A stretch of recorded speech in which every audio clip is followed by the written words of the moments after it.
Welcome to No Me Digas, the podcast where we break down topics that matter to nuestra comunidad.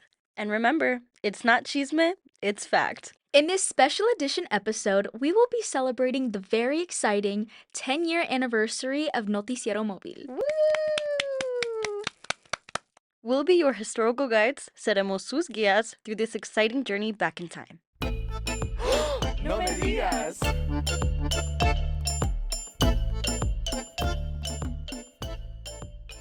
Hola, I'm Daisy Gómez. And I'm Juliet Ojeda. Daisy, do you have any idea why Noticiero Móvil was launched 10 years ago? Well, we were only 10 back then, so I can't say I know the answer. Luckily, we had the chance to speak to Noticiero Móvil's founding editor, Vanessa Vancour, to give us some insight on the beginning. Bilingual journalism isn't just about language access. In part, it is about making information available in ambos idiomas, right, in both languages. And it's also about representation and about seeing and hearing and feeling ourselves reflected in the stories that are truly representative of the communities that we live in. Former Dean of the J School, Stavitsky, was also a critical part in helping conceptualize what would become Noticiero Móvil today.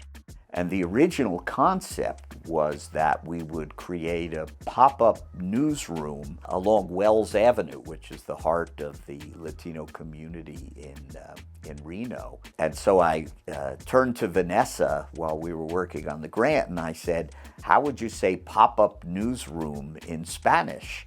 And she said, well, sort of the closest that we could get would be Noticiero Móvil. And so the name was born. La misión original para Noticiero was to answer three key questions. Si hay interés en ser entrenados como periodistas bilingües. Si hay necesidad de periodismo en español en la comunidad. Y si hay interés de otros socios de medios para diversificar el contenido que producen. And the answer to all those questions was yes. Now, all that needed to happen was the actual creation of the project. The Reynolds School didn't have funds in their regular state-supported budget for a large project of this kind. With the help of Donica Mensing, former Associate Dean of the RSJ, they were awarded the grand prize of $35,000 for innovation in journalism education from the Online News Association. So, with a name, a mission, and that critical first grant, Noticiero Móvil was ready to hit the ground running. But an idea is one thing. The real test is what happens when you hand the mic to students and you tell them, vayan a reportar. And that's exactly what happened. Estos primeros proyectos not only tested these students' reporting skills, they proved that bilingual community-focused journalism could have an immediate impact.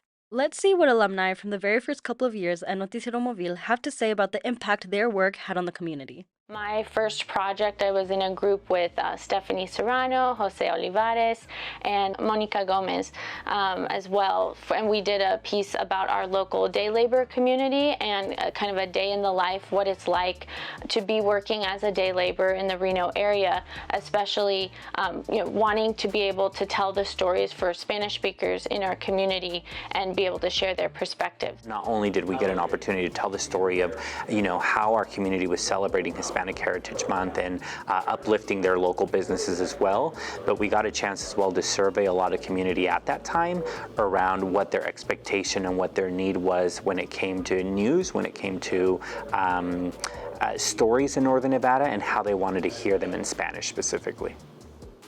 My most memorable project here at Noticiero Móvil was a story about Fausto Salazar. He owned a Guatemalan bakery here in Reno. He fled Guatemala in the late 90s. Both of his sons were kidnapped and murdered.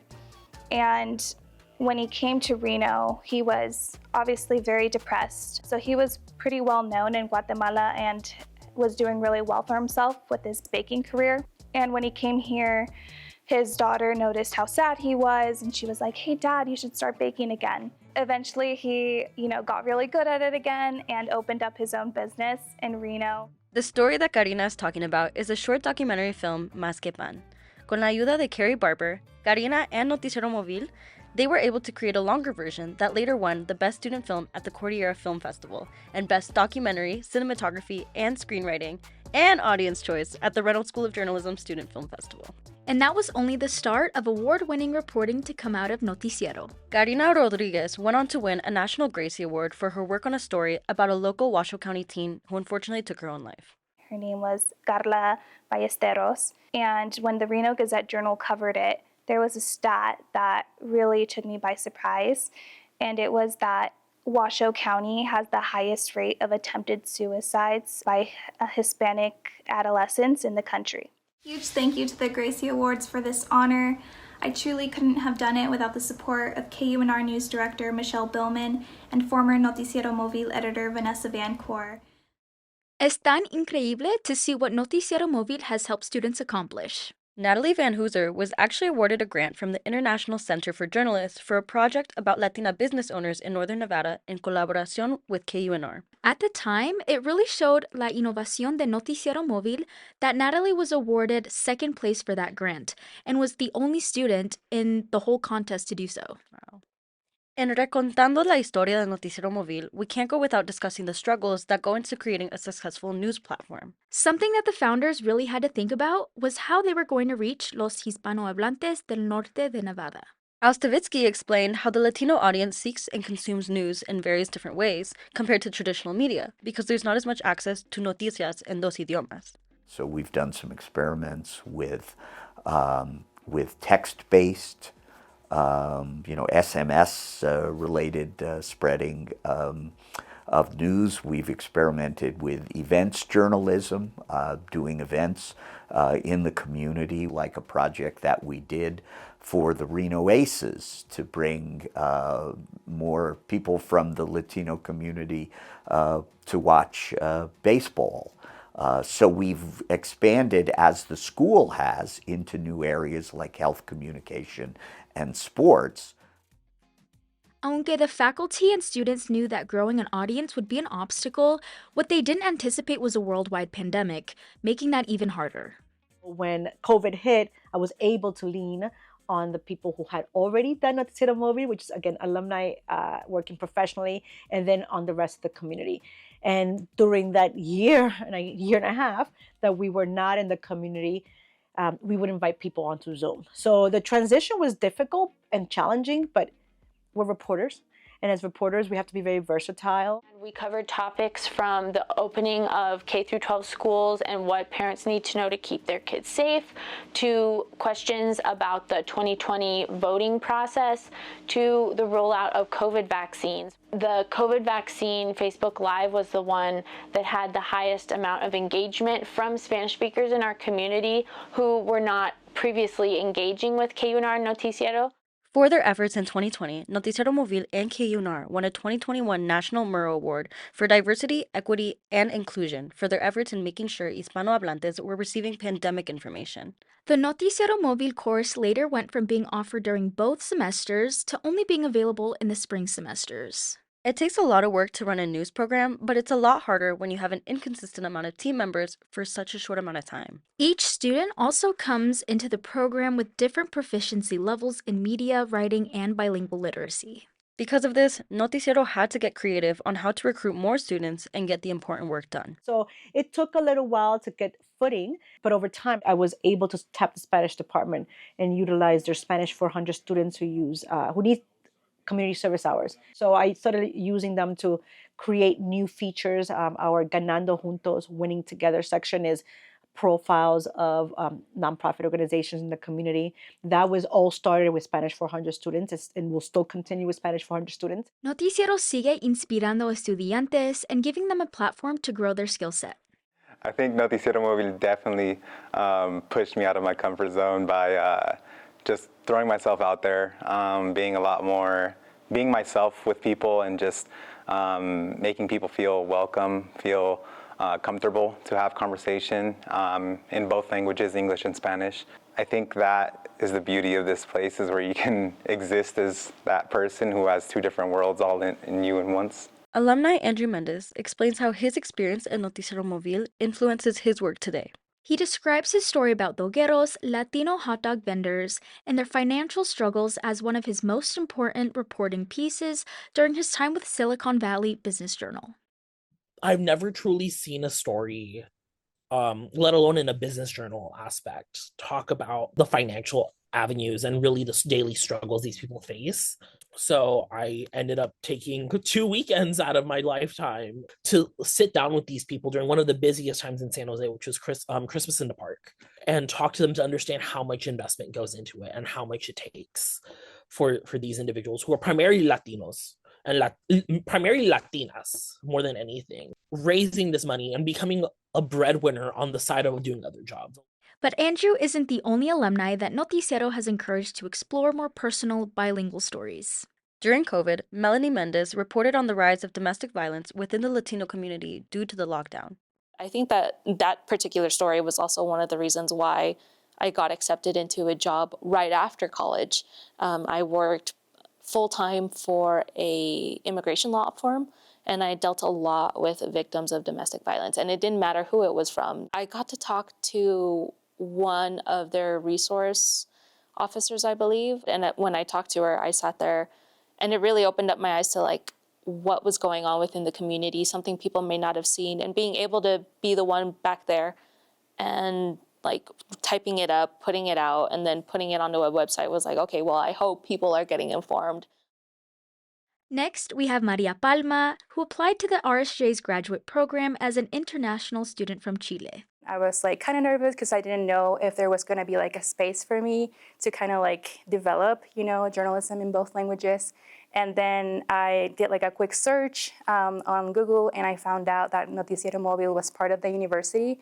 And I was like, wow, that really fits perfectly with what I want. Most people here may have like a pretty good understanding of Spanish because they probably grew up in a Hispanic household, but they're not totally fluent. So like the biggest challenge is like how to make like content in Spanish that is accessible to everybody, and everybody with like different levels of Spanish can like at least, understand or get informed. I have like a Spanish newscast for KUNR Public Radio, and that's like something that the station has never done before. It's a station that is very, historically, it's for, this population that may not speak Spanish. I think projects like Noticiero Móvil are really a model of how journalism education is and should be changing these days.